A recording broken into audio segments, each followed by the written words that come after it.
Our story in sports is the quintessential Jewish story. Beckham, glorious! A kid today sees a member of the Jewish faith winning the Super Bowl. It's very powerful.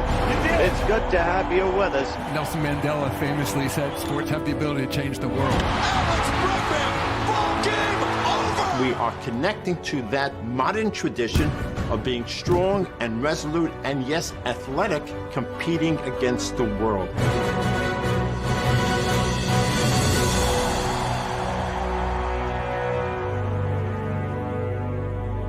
In the beginning, we respected the strongest among us: Samson, Gideon, David.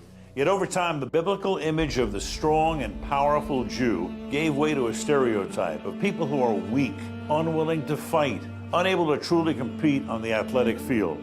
This belief that Jews don't do sports exists even today, sometimes humorously reinforced by Jews themselves in movies, television, and in pop culture. This is ridiculous. Jews can't play basketball. But where did it come from?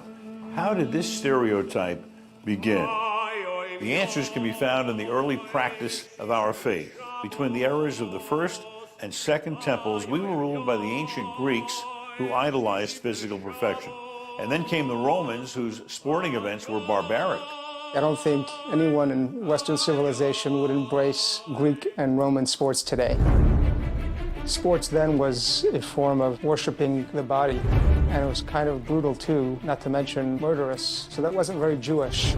Getting involved in sports in the ancient time period was one of the things that took Jews away from being Jewish. So the reconciliation of being a Jew and being involved in sports really has a 2,500, almost 3,000 year history. Over the centuries that followed our exile from the land of Israel, the hardships of the diaspora made pursuit of sports near impossible for our people. And for those young people who wanted to participate, governments put up barriers, rabbis discouraged our involvement, parents pushed their children toward careers that could be stable, respectable, and portable in times of crisis. For Jewish mothers, the idea of my son the doctor was much more appealing than my son the football player.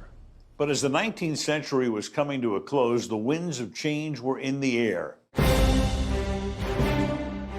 The iconic moment is 1898, the Second Zionist Congress. Dr. Max Nordau makes a very important speech, and he says what we need as part of the Zionist movement is muscular Judaism, a cadre of young men and young women who are strong, who are going to dispel the image of the weak Jew, and who will compete against the world on the athletic field, perhaps someday on the military field. In fact, the transformation that Nordau wished for was already underway. Jewish athletes had won 6 gold medals at the first modern Olympics in Athens 2 years earlier. And as the 20th century dawned, a new era began for Jews in sports. Beginning in the 1920s, the idea that begins to permeate is that sports can be used as a wedge to promote greater identification with Judaism. Kids who come to play, maybe they'll stay to pray. There was no craft stadium in the shtetl. There was a time where Jews were unable to walk into a public park and engage in a healthy game of sports. Maccabee clubs in the 1920s and 30s came into existence because clubs in Germany and Austria and in America, like the New York Athletic Club, wouldn't admit Jews.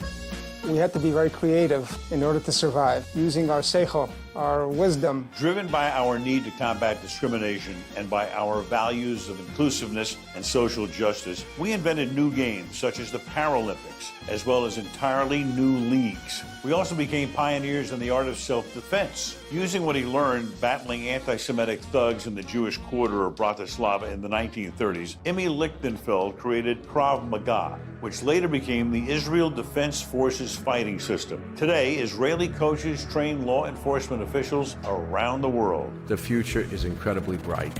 We also found new ways to be involved as commissioners and owners. In the English Premier League, Chelsea, Manchester United, and the Tottenham Hotspurs have Jewish owners. In fact, the Hotspurs fans call themselves the Yids. And in June 2019, the club came close to winning the title of European champions.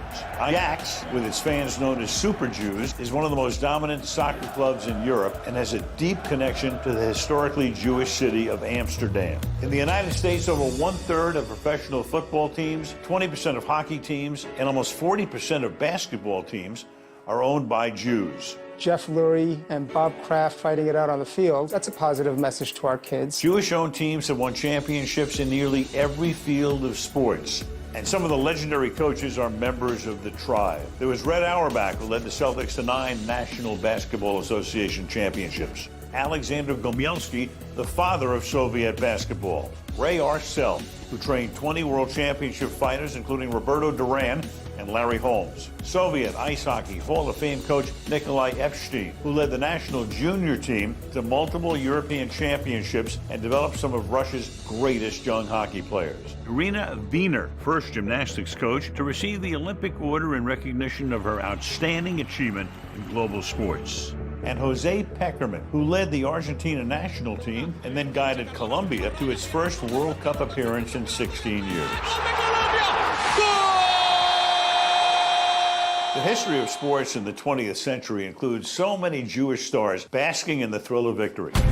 English sprinter Harold Abrahams not only won the gold medal in the 100 meters at the 1924 Olympics, but whose victory in those games was told in the Oscar-winning film Chariots of Fire.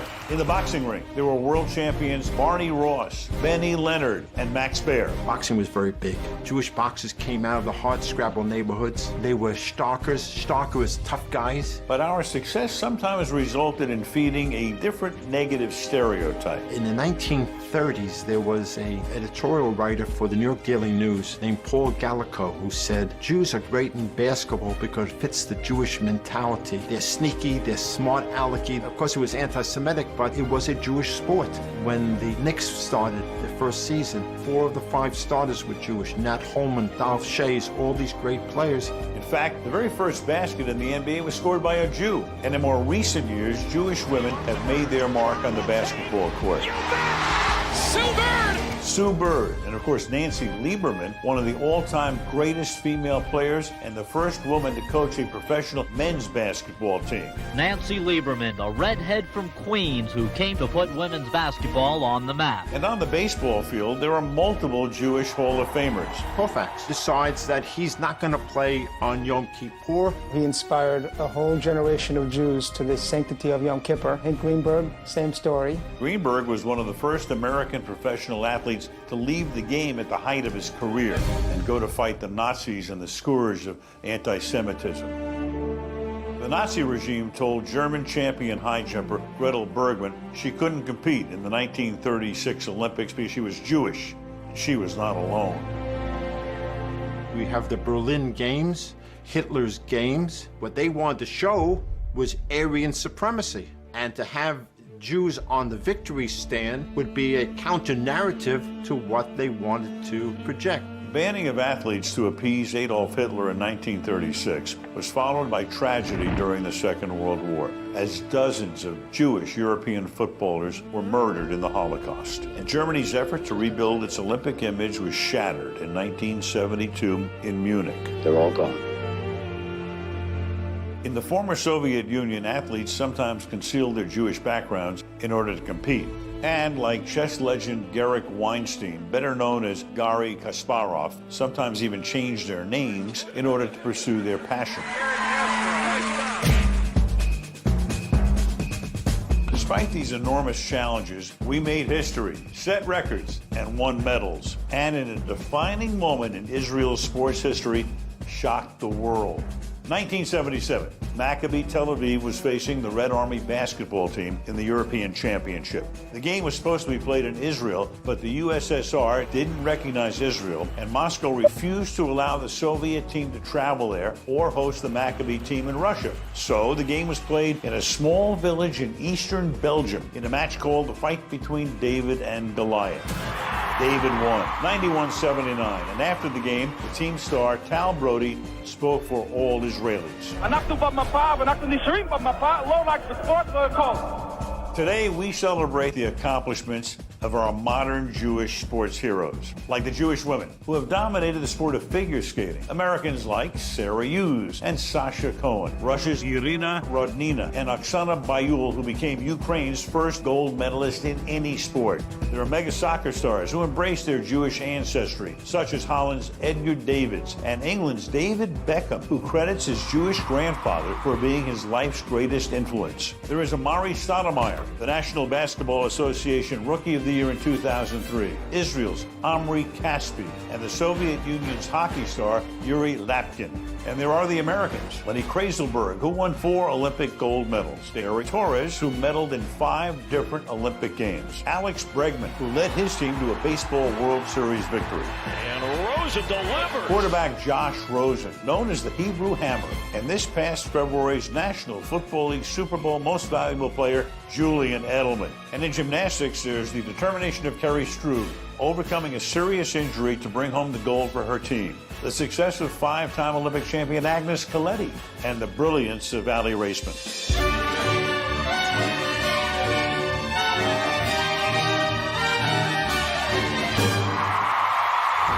There's so much that we can learn and teach our own children from sports. Teamwork, selflessness, winning, respect. Fact is, sports is one of the ways in which people come together. It's a beautiful, beautiful thing.